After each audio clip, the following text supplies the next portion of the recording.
रूस पाकिस्तान का डॉलर की बजाय मकामी करेंसियों में तिजारत का फैसला। चीन, रूस और पाकिस्तान समेत शंघाई ताउन तंजीम SEO के 8 रुकन ममालिक ने डॉलर और पॉन्ड्स की बजाय मकामी और कौमी करेंसी में बाहिमी तिजारत और सरमायाकारी और बॉन्ड जारी करने का असूली फैसला कर लिया है। 18 मार्च को मॉस्को में होने वाली शंघाई ताउन तंजीम के वज़राए ख़ज़ाना के इजलास में इस हवाले से रोड मैप तय करके दस्तखत किए जाएंगे।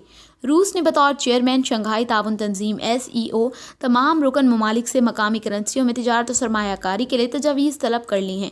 इन तजावीज़ का मॉस्को में होने वाले इजलास में तफसीली जायज़ा लेने के बाद SEO के रुकन ममालिक के लिए कौमी करेंसियों की म्यूचुअल सेटलमेंट का निज़ाम मुतारिफ़ करवाया जाएगा। रुकन ममालिक के लिए कौमी करेंसियों में तजारत और सरमायाकारी के लिए तय पाने वाले रोड मैप पर तमाम रुकन ममालिक दस्तखत करेंगे।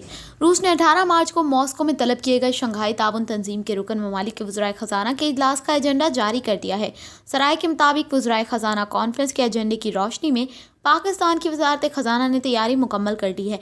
मॉस्को में होने वाली शंघाई ताउन तंजीम की कॉन्फ्रेंस में चीन, भारत, रूस, पाकिस्तान, किर्गिस्तान, ताजिकिस्तान और उज़्बेकिस्तान के वज़राए ख़ज़ाना, वज़ारत ख़ज़ाना और मरकज़ी बैंकों के नुमाइंदे शिरकत करेंगे। इसके अलावा ईरान, अफ़गानिस्तान, रूस और मंगोलिया शंघाई ताउन तंजीम के मुबस्सर ममालिक हैं, जो कि तंजीम की बाकायदा रुकनियत के ख्वाह हैं। अलावा अज़ीं आर्मेनिया, तुर्की, Sri Lanka, Nepal, Cambodia, Azerbaijan Shanghai ताउन तंजीम के डायलॉग पार्टनर्स हैं।